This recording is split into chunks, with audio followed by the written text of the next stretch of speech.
Welcome friends. So welcome to the second part of our chapter 16 chemistry in everyday life. बच्चे पिछले topic में हमने drugs के बारे में पढ़ा था। अब हम जो नेक्स्ट टॉपिक है उसके बारे में पढ़ेंगे। इसमें जो हमारे पास है कि जो केमिकल्स हमारे फूड में यूज किए जाते हैं हम उसके बारे में बात करेंगे। इसमें chemicals used in the food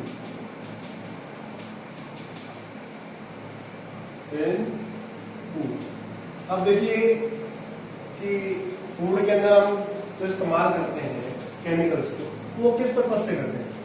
एक तो हम कलरिंग एजेंट की तरह काम कर सकते हैं रंग देने के लिए, कोई लाल दे रहा है, कोई हरा दे रहा है, कोई पीला दे रहा है, कोई संतरी दे रहा है, तो वो कलर अलग अलग देने के लिए इस्तेमाल कर सकते हैं। फ्लेवर के लिए हो सकता है, राइट, एंटीऑक्सीडेंट्स की तरह हो सकता है, फूड प्रिजर्वेटिव की तरह हो सकता है,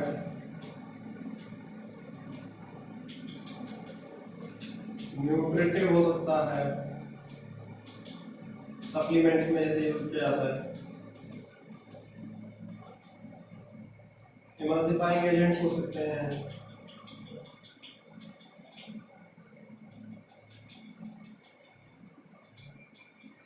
फिर हमारे पास आर्टिफिशियल स्वीटनर हो सकते हैं।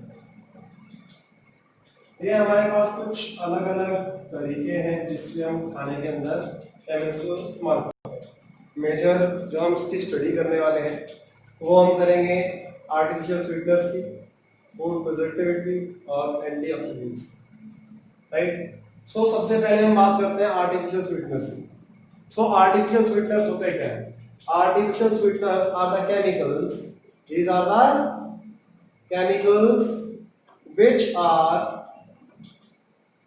the chemicals which are used to provide the sweetness without calorie। मतलब ये स्वीटनेस तो देते हैं बट कैलोरी नहीं देते हैं। which provide sweetness but without calorie, बिना कैलोरी दिए। ठीक है बच्चे, ये क्या करता है? आर्टिफिशियल स्वीटनर्स हमारे काम करते हैं। ठीक है बच्चे, अब आर्टिफिशियल स्वीटनर्स में हमारे पास जो अलग अलग के हमारे पास स्वीटनर्स है, तो हम वो स्वीटनर्स देखते हैं। सबसे पहले कि हमारे पास स्वीटनर कौन से हैं, राइट। सबसे पहले आप देखिए कि हमारे पास एस्पर्टेम, राइट, फिर हमारे पास होता है सैक्रिन, फिर हमारे पास आता है सुक्रालोज, फिर हमारे पास आता है एलिटेन, और आपके एनसीईआरटी में से भेज दिया इसके अलावा जितने भी हमारे एल ग्लूकोज होते हैं, ठीक है बच्चे, जितने भी एल ग्लूकोज होते हैं वो भी सारे हमारे आर्टिफिशियल स्वीटनर्स की तरह काम करते हैं। ठीक है, तो एस्पर्टेम जो है ये क्या है? 100 टाइम्स स्वीटर है हमारे नॉर्मल फ्रुक्टोज। ठीक है बच्चे, क्या है? Aspartame is 100 times sweeter than the sucrose. Sweetness जो होती है राइट 100 टाइम्स एस्पर्टेम की। सैक्रिन की जो है 550 टाइम्स होती है। सुक्रालोज जो होता है ये हमारे पास 600 टाइम्स स्वीटर होता है। एलिटेन जो होता है 2000 टाइम्स स्वीटर होता है। ठीक है बच्चे, एस्पर्टेम जो है ये इससे बनता है, दो हमारे अमीनो एसिड होते हैं, फिनाइल एलानीन और एस्पर्टिक एसिड। ये दो अमीनो एसिड के कॉम्बिनेशन से बनता है हमारा एस्पर्टेम। ठीक है बच्चे, कौन सा? एस्पर्टेम। और सैकरिन जो होता है ये नॉर्मली वाटर सॉल्युबल होता है, राइट। ये ऑर्थो सल्फो एंजाइम्स होते हैं। ठीक है जी, क्या होते हैं? ऑर्थो सल्फो, ये क्या होते हैं हमारे? ऑर्थो सल्फो एंजाइम्स ये होते हैं, और बट ये सॉल्युबल होते हैं इसलिए मार्केट में सिंपली डायरेक्टली अवेलेबल होते हैं। है जी। और ये जो हमारा सेलुलोज होता है trichloro derivative of, it is trichloro derivative of जो हमारा सुक्रोज होता है। ठीक है बच्चे, ये चीजें जैसे पूछी नहीं जाती है, मेनली जो आपको एस्पार्टेम इनके स्वीटनेस पूछ लेते हैं और इसके साथ साथ आपके जो इनके यूजेस हैं। एस्पार्टेम जो है ये कहाँ यूज किया जाता है? कोल्ड आइटम्स, ये जो ठंडे आइटम होते हैं उसके अंदर। व्हाई?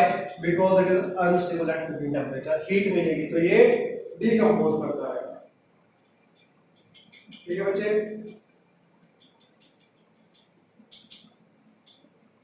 फिर जो हमारा सैकरिन है, it is being given to diabetic patient, ये डायबिटिक पेशेंट्स को दी जाती है। इसकी स्वीटनेस 550 है। सुक्रोलोज जो 600 टाइम्स है, ये हमारे कुकिंग टेम्परेचर पे स्टेबल होता है, तो हॉट आइटम्स में इसका इस्तेमाल किया जाता है। Stable at cooking temperature. ठीक है बच्चे, एलिथेन की स्वीटनेस कंट्रोल नहीं कर सकते हैं। और एल ग्लूकोज में हमारे जितने भी जो एक्सोस आती हैं वो सारे के सारे लेवियोरोटेटरी ग्लूकोज जितने भी हैं लेफ्ट हैंड साइड वाले, वो सारे के सारे भी हमारे आर्टिफिशियल फिल्टर्स हैं, क्योंकि हमारे पास उनके एंजाइम्स नहीं होते हैं मेटाबॉलिज्म के लिए। ठीक है बच्चे, तो एस्पार्टेम 100 टाइम्स स्वीटर होता है, saccharin 550 times, sucralose 600 times, alitame 2000 times. ये पूछ लेते हैं बच्चे एस्पार्टेम किससे बना है? फिनाइलिन और एस्पार्टिक एसिड से बनता है। कहाँ इस्तेमाल किया जाता है? कोल्ड आइटम्स में इसका इस्तेमाल करते हैं। और जो हमारी सैकरिन है, सैकरिन 550 टाइम्स डायबिटिक पेशेंट को दी जाती है। सुक्रोज जो हमारे कुकिंग टेम्परेचर पे स्टेबल होता है। ठीक है बच्चे, इसके बाद हमारे पास जो आता है स्वीटनेस के बाद, that is our food preservatives. तो फूड प्रिजर्वेटिव्स जो होते हैं ये हमारे पास दो कैटेगरी में आ जाते हैं, क्लास 1 और क्लास 2 कैटेगरी। कौन सी? Food preservative. So food preservative में हमारे पास क्लास 1 और क्लास 2। क्लास 1 में तो हमारे जो नॉर्मल हमारे घर में इस्तेमाल किए जाते हैं, चीनी, तेल, नमक, उसका इस्तेमाल किया जाता है। So it is salt, sugar and oil, right. जैसे आपकी अचार वगैरह में तेल डालते हैं, राइट। जो आपके मुरब्बा वगैरह बनाते हैं उसमें शुगर कंटेंट ज्यादा होता है, आपकी जैम नरीज होती है उसके अंदर होता है, और सॉल्ट जो मीट वगैरह के प्रिजर्वेशन के लिए इस्तेमाल करते हैं। क्लास 2 के अंदर हमारे पास स्पेसिफिकली हमारे जो कुछ केमिकल्स हैं उनका इस्तेमाल किया जाता है, जैसे कि sodium benzoate, right. Sodium benzoate जो है ये केमिकल है जिसका इस्तेमाल किया जाता है फूड प्रिजर्वेटिव में। फिर हमारे पास सॉल्ट्स ऑफ सॉर्बिक एसिड्स,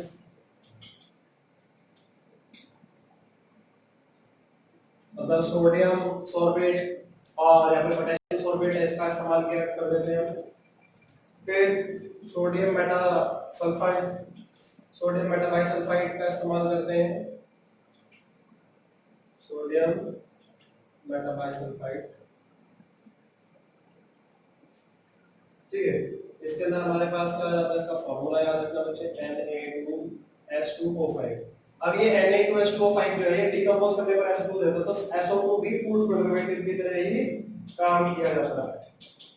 ठीक है जी। और जो हमारा ये सोडियम बेंजोएट होता है ये हिप्योरिक एसिड में कन्वर्ट हो जाता है जब फूड प्रिजर्वेटिव की तरह काम करता है। ठीक है, और ये हमारे यूरिन से निकल जाता है। फिर हमारे पास जो इपॉक्साइड्स होती हैं वो भी इस्तेमाल की जाती हैं। ठीक है, इथिलीन इपॉक्साइड हो गई जैसे आपके पास, राइट। ये भी आपका फूड प्रिजर्वेटिव आता है। प्रोपाइलिन इपॉक्साइड भी आपका फूड प्रिजर्वेटिव की तरह काम आता है, जो कि अचार वगैरह के अंदर या मीट के अंदर इसका इस्तेमाल किया जाता है। ठीक है बच्चे। फिर इसके अलावा हमारे पास पैरा हाइड्रोक्सी बेंजोएट्स, इनका इस्तेमाल भी फूड प्रिजर्वेटिव की तरह किया जाता है। ठीक है बच्चे। ये हमारे पास क्लास 1 और क्लास 2 हो गए। इसके बाद जो हमारे पास एंटीऑक्सीडेंट्स आते हैं वो भी हम साथ में ले लेते हैं। एंटीऑक्सीडेंट्स, ठीक है। फूड प्रिजर्वेटिव क्या करता है कि these are the chemicals which prevent the food from getting spoiled, तो जो माइक्रोब्स जो असर कर रहे हैं उससे बचाने में मदद करता है। एंटीऑक्सीडेंट्स क्या होते हैं? Antioxidants are the chemicals, these are the chemicals which increases the shelf life of the food, जो खाना है उसकी शेल्फ लाइफ को, लॉन्गेविटी को बढ़ा देता है, right, by preventing oxidation. So we have two varieties, it is BHT and BHA. This is butylated hydroxy toluene and this is butylated hydroxy anisole. इनका इस्तेमाल किया जाता है एज अ एंटीऑक्सीडेंट्स। ठीक है बच्चे, हमने क्या देखा केमिकल्स के अंदर? पहले हमने क्या देखा? फूड जो हमारे आर्टिफिशियल स्वीटनर्स थे वो देखे, फिर हमने फूड प्रिजर्वेटिव देखे, फिर हमने एंटीऑक्सीडेंट्स देखे। इसके बाद जो बच्चे हमारे पास आ जाता है कि हमारे पास जो सोप और डिटर्जेंट्स होते हैं, हम उसकी स्टडी करते हैं। वैसे हमने सोप और डिटर्जेंट के बारे में चैप्टर 5 सरफेस केमिस्ट्री के अंदर आपके टॉपिक में जो हमारा एसोसिएटेड कोलाइड्स था उसमें पढ़ा हुआ है, बट हम फिर भी एक बार और डिस्कस कर लेंगे। जो हमारे पास इसकी वैरायटी है, जो टाइप्स होती हैं, ठीक है बच्चे। तो सबसे पहले जो हमारे पास सोप्स आते हैं वो क्या होता है? सोप्स आर सोडियम और potassium salt of long chain fatty acid. क्या है? सोप्स आर सोडियम और potassium salt of long chain fatty acid. ठीक है बच्चे। तो हमारे पास जो हमारा साबुन है वो सोडियम और पोटेशियम का सॉल्ट है, लॉन्ग चेन फैटी एसिड का। जैसे कि हमारे पास C70H35 COOH, this is sodium stearate, this is sodium stearate। Sodium stearate ये कहां से आया? स्टीरिक एसिड से आया। स्टीरिक एसिड हमारे पास क्या होता है? C17H35 COOH, ये स्टीरिक एसिड। तो स्टीरिक एसिड का H हटकर हमारे पास Na आ चुका है, that is sodium stearate and this is soap. ठीक है बच्चे। तो हमारे पास कई सारे होते हैं ऐसे। हमारे पास क्या हो सकता है? अगर हम देखें, हमारे पास C17H33 COONA हो सकता है, हमारे पास C17H31 COONA हो सकता है, C50H31 COONA भी हो सकता है। ठीक है बच्चे। तो ये हमारे पास अलग अलग एसिड्स हैं जिसका हम क्या बना सकते हैं? We can make soup. ऐसे हमारे पास 12 कार्बन का जो एसिड होता है लॉरिक एसिड, उससे भी बना सकते हैं, राइट। लॉरिक एसिड में हमारे पास क्या होगा? We will have C11H23 COON। ठीक है बच्चे। तो ये हमारे पास अलग अलग एसिड है। ये कौन सा है? हमारा लॉरिक एसिड के सॉल्ट से बना है। ठीक है जी। ये हमारे पास क्या था? ये हमारा स्टीरिक एसिड है। ठीक है। अगर इसके अंदर हम एक Na हटा के H लगा दें तो ये हमारे पास कौन सा हो जाएगा? It will be oleic acid. कौन सा? This will be oleic acid. तो ये ऑलिक एसिड का डेरिवेटिव है। तो ये हमारे पास सोडियम ओलिएट है। क्या है? This is sodium oleate, right. ऐसे ही आपके पास C17H31 COONA है। ये आपके पास क्या है?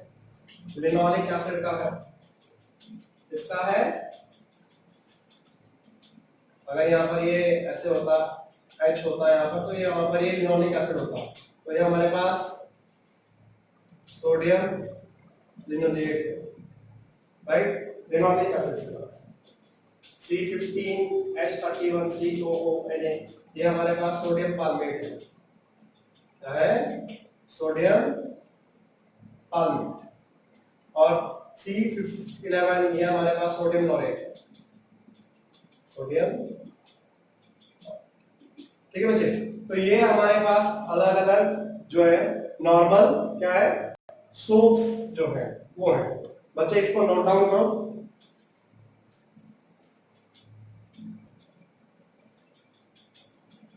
तो बच्चे हमारा जो साबुन बनता है, ये साबुन बनता जो है उस प्रोसेस को हम क्या कहते हैं?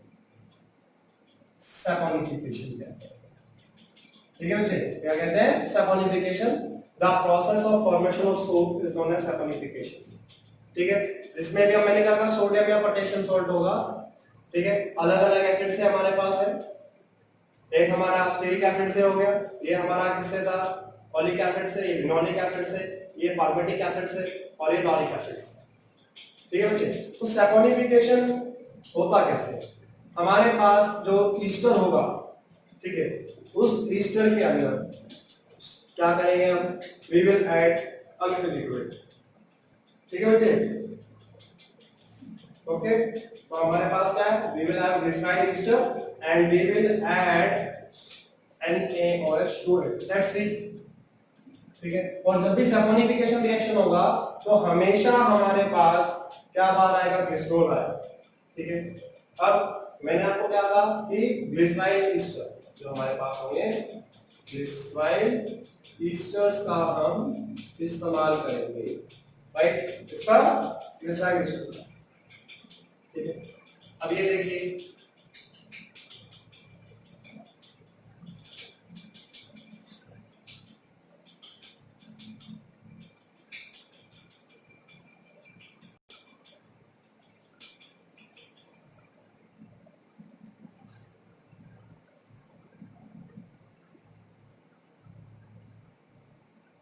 C17H35 हम ये स्टीरिक एसिड जो है उसका देख रहे हैं। तो ये हमारे पास ईस्टर है, राइट, ओके, स्टीरिक एसिड का ईस्टर है विद ग्लिसरॉल। तो इसके अंदर अगर हम NaOH डालेंगे, क्या डालेंगे? If we add NaOH to it, what will be the byproduct? We will get sodium stearate C17H35COONA plus glycerol CH2OH CH2OH or CH2. This is glycerol. Glycerol is propane 1,2,3 triol. This is propane 1,2,3 triol. Right, glycerol जो होता है ये हमारे पास as a by product आता है। अब saponification reaction में soap को बाहर निकालने के लिए हमें क्या करना पड़ेगा? इसके अंदर सॉल्ट ऐड करना पड़ेगा, NaCl। जब हम NaCl डालेंगे तो ये PPT आउट कर जाएगा, प्रेसिपिटेट आउट कर जाएगा, बाहर आ जाएगा। ठीक है बच्चे, अब सोप जो होते हैं वो हमारे पास कितने किस्म के होते हैं उस सोप की स्टडी कर लेते हैं। फिर हम देखेंगे कि सोप जो है वाटर में काम क्यों नहीं करता है। राइट, सो जो सोप्स हैं वो हमारे पास कई वैरायटी है। जैसे कि सबसे पहले हमारे पास क्या है कि जो टॉयलेट सोप्स है। ठीक है, टॉयलेट सोप्स में क्या होता है? बेटर क्वालिटी का फैट इस्तेमाल किया जाता है। क्या किया जाता है? बेटर क्वालिटी का फैट जो होता है उसका इस्तेमाल करते हैं, और परफ्यूम वगैरह जो होता है, सेंट वगैरह, वो उसके अंदर छिड़क देते हैं ताकि स्मेल ना। राइट, फिर हमारे पास क्या आ जाता है? ट्रांसपेरेंट सोप्स आते हैं। ट्रांसपेरेंट सोप्स जो होते हैं वो कैसे बनाए जाते हैं? सोप को हम क्या करेंगे? उसको अल्कोहल में डालेंगे by dissolving soaps in ethanol and then evaporating the solution. पहले हम उसको अल्कोहल में डालेंगे और फिर उसका हम क्या करा देंगे? इवेपोरेशन करवा देंगे, तो हमारे पास ट्रांसपेरेंट सोप आ जाएंगे। जैसे कि पियर साबुन होता है, ऐड तो देखा ही होगा आप सबने, पियर साबुन जो होता है, राइट। फिर हमारे पास मेडिकेटेड सोप्स आते हैं। मेडिकेटेड सोप्स जो होते हैं उसमें मेडिसिनल वैल्यूज की चीजें जो है वो डाल दिया, जैसे डिटोल सोप सुना है आपने, या फिर medicinal items are being added. ठीक है बच्चे, जैसे लाइफ बॉय है, मार्गो, नीम, राइट, डिटॉल, इनके जो सोप्स होते हैं ये बनाए जाते हैं। फिर हमारे पास सेविंग सोप्स आते हैं। सेविंग सोप्स जो होते हैं उसमें क्या डाली जाती है, ग्लिसरॉल होती है, राइट, क्या होती है, ग्लिसरॉल होती है जो कि रैपिड ड्राइंग को रोकती है। Glycerol is added to prevent rapid drying, सूखने ना देने के लिए उसमें क्या डाली जाती है, ग्लिसरॉल डाली जाती है, और साथ में सोडियम रोजिनेट होता है। ठीक है, इसमें सेविंग सोप्स। ऐसे ही हमारे लॉन्ड्री सोप्स होते हैं जो कपड़े धोने के लिए इस्तेमाल किए जाते हैं, राइट, उसके लिए भी हम क्या करते हैं, सोडियम रोजिनेट डालते हैं, और स्ट्रॉन्ग एब्रेसिव होता है। क्या होता है, स्ट्रॉन्ग एब्रेसिव, मतलब जल्दी से असर नहीं करता चीजों तो इसके रफ आइटम्स में इस्तेमाल करते हैं तो ये काम कर जाता है, स्टोरिंग सोप्स होते हैं। ठीक है बच्चे, फिर हमारे पास पेपर सोप्स भी आते हैं, जिसे हम सोप चिप्स कहते हैं। क्या कहते हैं, सोप चिप्स कैसे बनाई जाती है बच्चे, we will take a melt, we will melt the soap, melt the soap, जो साबुन है उसे पिघलाएंगे, और पिघलाने के बाद it is added to cool cylinder and it is added to cool cylinder, cool cylinder में डाल देंगे सोप को पिघलाने के बाद। ठीक है, और बाद में जो सोप होता है उसको स्क्रैप ऑफ कर दिया जाएगा। ठीक है, ओके बच्चे, ये हमारे पास क्या थे, हमारे जो सोप्स थे। ऐसे ही हमारे पास एक फ्लोटिंग सोप भी बनाया जाता है। फ्लोटिंग सोप कैसा होता है, वो फ्लोट करता है। अब फ्लोटिंग सोप क्यों फ्लोट करेगा, उसमें एयर बबल्स इंट्रोड्यूस कर देंगे, air bubbles are introduce, right. अब एयर बबल्स आ जाएंगे तो उसकी डेंसिटी कम हो जाएगी, और वो क्या करेगा, वो फ्लोट करेगा। ठीक है बच्चे, तो हमारे पास टॉयलेट सोप्स हो गए, ट्रांसपेरेंट सोप हो गए, मेडिकेटेड सोप हो गए, लॉन्ड्री सोप हो गए, सेविंग सोप्स हो गए। ठीक है बच्चे, अब ये देखते हैं कि हमारा जो सोप है, ये सोप जो है हार्ड वाटर में काम क्यों नहीं करता। ये ऑलरेडी मैंने बता रखा आपको हार्डनेस कैसे होती है, तो मैं उसके बारे में भी बात नहीं करूंगा। तो हार्ड वाटर में हमारे क्या होता है, कैल्शियम और मैग्नीशियम के सॉल्ट्स प्रेजेंट होते हैं, राइट। तो जैसे कि मेरे पास सोडियम स्टीरेट ले लेता हूं मैं, C17H35COONA, इसके अंदर मैं कैल्शियम क्लोराइड डाल दे, मींस कैल्शियम क्लोराइड वाला पानी है जो कि हार्ड वाटर से आया। कहां से आया, हार्ड वाटर से। तो ये क्या करेगा, डबल डिस्प्लेसमेंट रिएक्शन होगा इसके अंदर, कैल्शियम इधर आएगा और सोडियम इधर आएगा, तो इसके कारण क्या हो जाएगा, यहाँ पर बन जाएगा calcium stearate, C17H35COO twice Ca plus NaCl। ये हमारे पास कम बना लेता है, स्टिकी सब्सटेंस। कैसा होता है, स्टिकी होता है, जिसकी वजह से क्लीनिंग एक्शन नहीं होता है, वो चिपचिपा हो जाता है। ठीक है बच्चे, अब हमारे साबुन के अंदर क्या होता है, हाइड्रोफोबिक पार्ट भी और हाइड्रोफिलिक पार्ट भी। ये जो पार्ट है, ये लॉन्ग हाइड्रोकार्बन चेन, ये हाइड्रोफोबिक पार्ट होता है,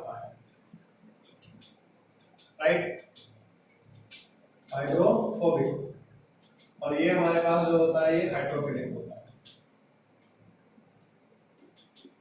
ठीक है बच्चे, तो क्लीनिंग एक्शन में क्या होगा, जब हम क्या कहेंगे, मिसल फॉर्मेशन होते हैं, उसमें पढ़ा हुआ है, so you can refer it over there. ठीक है, इसमें मिसल बन जाती है। मिसल क्या होता है, जो हाइड्रोफिलिक पार्ट है वो तो कहाँ रहेगा, बाहर की तरफ रहेगा, हाइड्रोफोबिक पार्ट अंदर की तरफ रहेगा, डर्ट मॉलिक्यूल्स को वो ट्रैप करेगा। जब उसे एजिटेट करेंगे या फिर हम उसको सेंट्रीफ्यूगेशन करेंगे मशीन के अंदर, तो वो डर्ट और ग्रीस वगैरह जो भी होता है उसे खत्म कर देता है।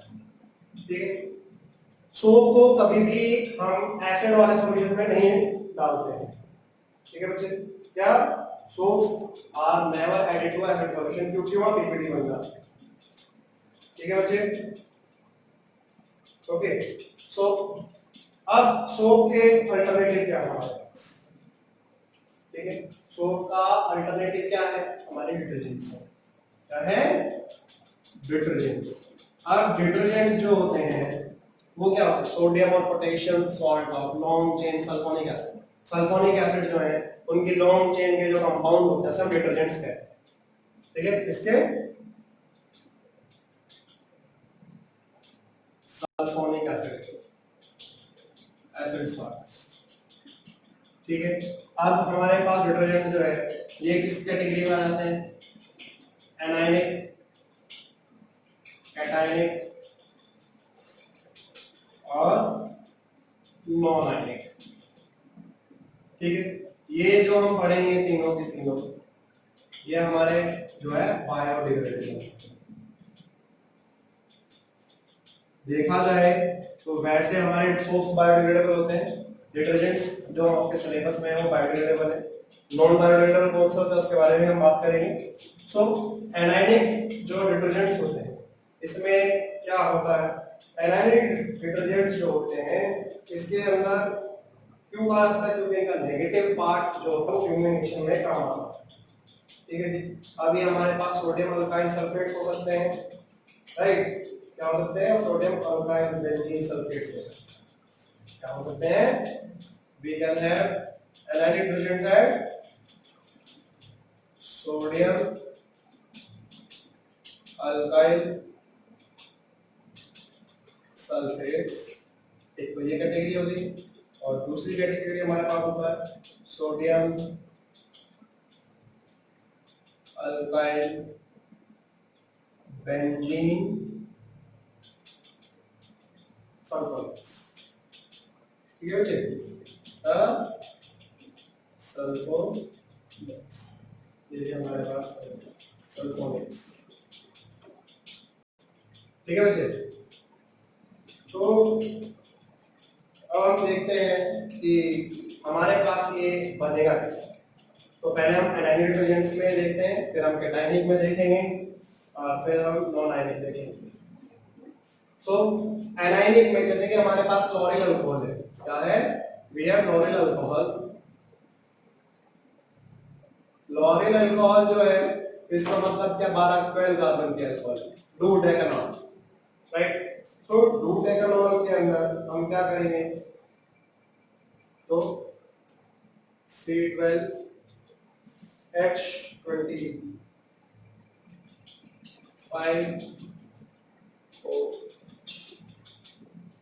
ठीक है बच्चे, तो C12H25OH जो है हमारे पास क्या है, क्लोरीन अल्कोहल। ठीक है, या इसको हम कहते हैं डू डेकेनॉल। इसके अंदर हमने H2SO4 डाला, H2SO4 डालेंगे तो इसमें क्या आएगा, क्या हमारा वाटर मॉलिक्यूल बाहर हो जाएगा और हमारे पास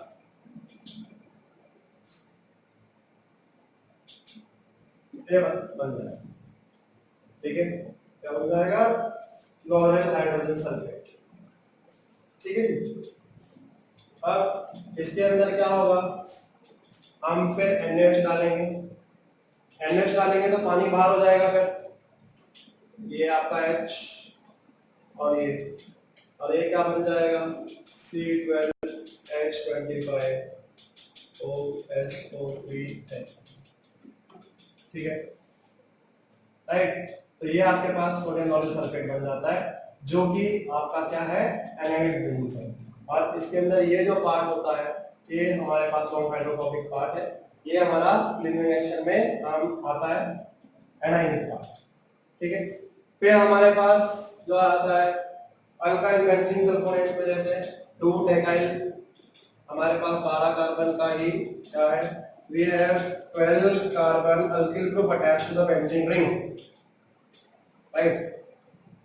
तो हमारे पास क्या आ जाएगा बच्चे, CH3 CH2 11, ये हमारे पास हमारी बेंजीन रिंग। ठीक है, अब बेंजीन रिंग आई है, इसका हम क्या करेंगे, सल्फोनेशन करेंगे। पहले सल्फोनेशन करेंगे तो क्या होगा, इसमें इलेक्ट्रोफिलिक सब्स्टिट्यूशन होगा बेंजीन रिंग पर, SO3H आ जाएगा।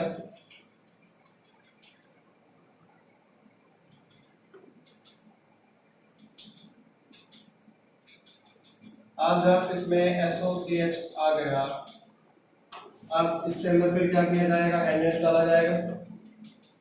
NH डालेंगे तो पानी मॉलिक्यूल फिर बाहर हो जाएगा और आपके पास क्या बन जाएगा,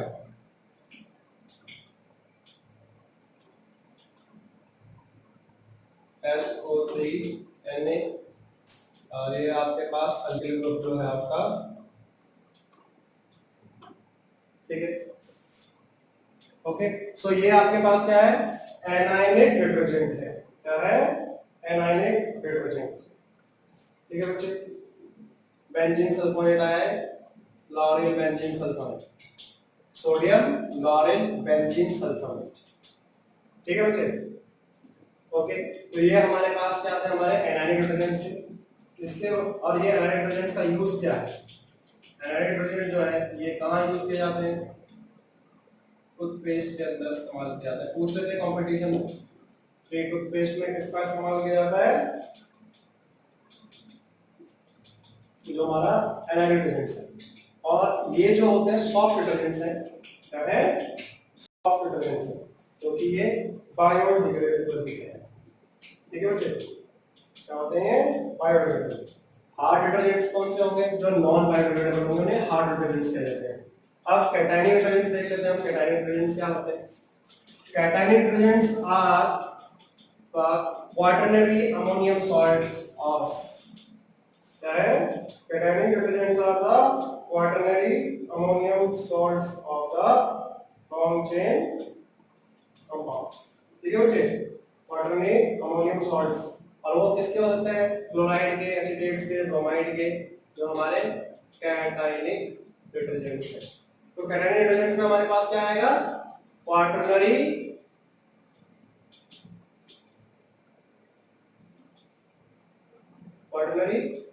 ammonium salts of इसके क्लोराइड्स, ब्रोमाइड्स, एसिडेट्स। ठीक है बच्चे, इज इट ओके। और इसके सॉल्ट, ये सॉल्ट्स है लॉन्ग चेन,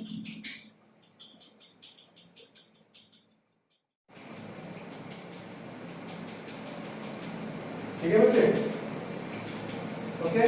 इसमें लॉन्ग चेन अल्किल ग्रुप होगी। अब ये देखिए, जैसे इसका एग्जांपल है हमारे पास सिटाइल ट्राइमिथाइल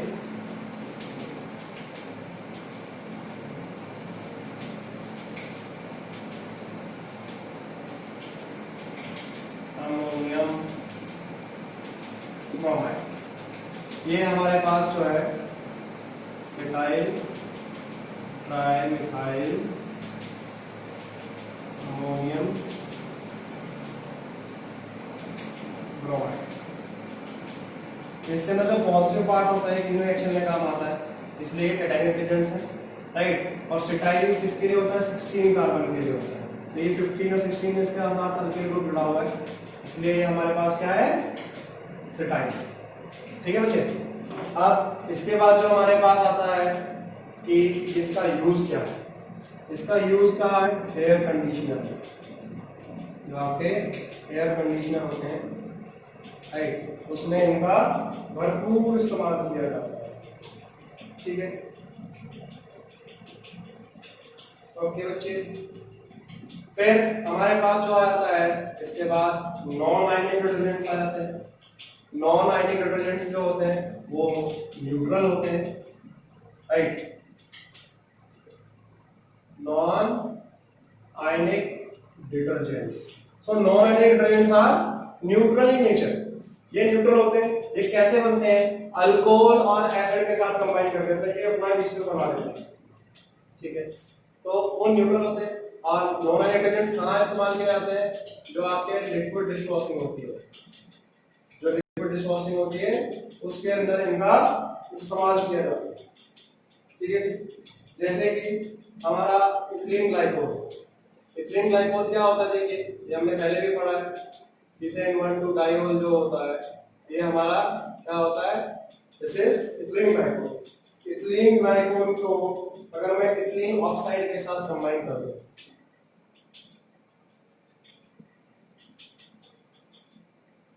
ठीक है जी, इसके साथ इथिलीन ऑक्साइड के साथ, तो ये क्या बना लेगा? It will form polyethylene glycol. ये क्या बनाएगा? PEG, poly ethylene glycol is being form. ठीक है बच्चे, अब पॉलीइथिलीन ग्लाइकोल कैसे बनेगा? कि हमारे पास जो OH है, ये OH के साथ चेन बनती चली जाएगी। ठीक है, जैसे कि OH फिर CH2 CH2ON, ये हमारे पास N मॉलिक्यूल्स जो है इसके जुड़ जाएंगे। ठीक है बच्चे, क्या होगा? N मॉलिक्यूल्स जो है इसके जुड़ जाएंगे। फिर ये हमारे पास पॉलीइथिलीन ग्लाइकोल मिल रहा है। अब ये पॉलीइथिलीन ग्लाइकोल जो आया है इसको हम एसिड के साथ करेंगे, राइट? अब एसिड के साथ करेंगे तो देखिए क्या होगा कि हमारे पास ये कंपाउंड, राइट, और इसके अंदर हम क्या डाल देते हैं? C17H35COOH डाल देते हैं। ठीक है, इसके अंदर पॉलीइथिलीन ग्लाइकोल के अंदर हमने क्या किया? स्टीरिक एसिड डाल दिया। ये क्या है हमारे पास? Stearic acid. तो ये क्या बना लेगा? It will form a compound with it. ये क्या बना लेगा? कंपाउंड बना लेगा। क्यों? अब एसिड प्लस अल्कोहल क्या बनाता है? ईस्टर बनाता है। स्टेप बाय स्टेप क्या करेगा? एक एक रिलीज करेगा। तो आपके पास जो पहले देखा है तो ये क्या बना लेगा? It will form CH3 CH2 के अंदर ये हमारे पास स्टीरिक एसिड वाला कंपाउंड है, राइट? क्योंकि हमारे पास OH जो है वो एसिड से जाता है और H जो है वो हमारा अल्कोहल से जाता है।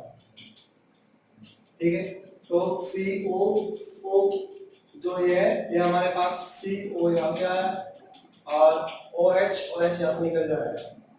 फिर ये उसके साथ जुड़ जाएगा, हमारे पास ये चेन क्या बन जाएगा? ये CH2CH2ON, ये वाला जो पार्ट था। ठीक है बच्चे, फिर आगे हमारा जो पार्ट है वो क्या है? CH2CH2OH। ठीक है बच्चे, ये हमारा जो है नॉन हाइड्रोजन है। अब ये सिंपल न्यूट्रल है क्योंकि ये एज इट इज लगा लिया, आपका ईस्टर फॉर्मेशन हो गया है। ठीक है, इट इज पॉलीग्लिसराइड स्टीरेट। ठीक है,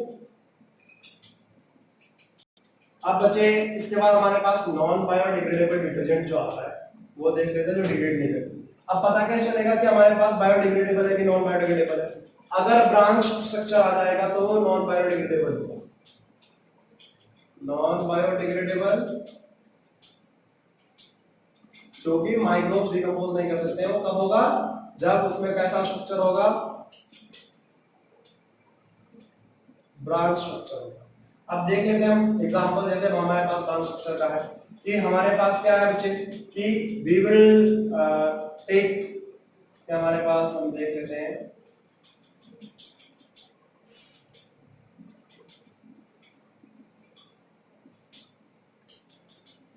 SO3N।